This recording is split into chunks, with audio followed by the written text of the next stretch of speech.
My name is Aurelia Cats, and I'm Crystal Cat.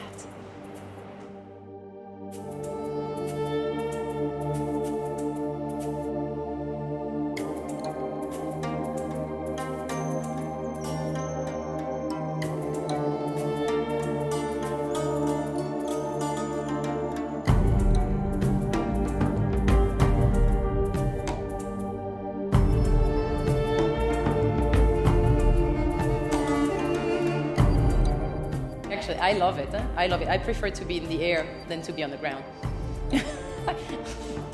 Might not be very normal for everybody, but for me it's really good.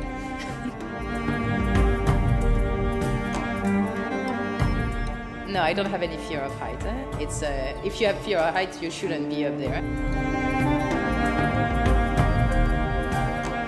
It's very funny. I don't know why, but I can't handle being on my trapeze too long without moving. As long as I'm performing, I can go through it and I'm just fine.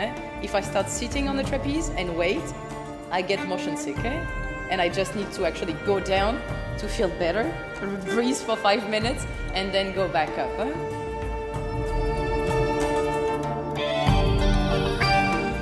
I do not overcome this motion sickness. I just got used to it.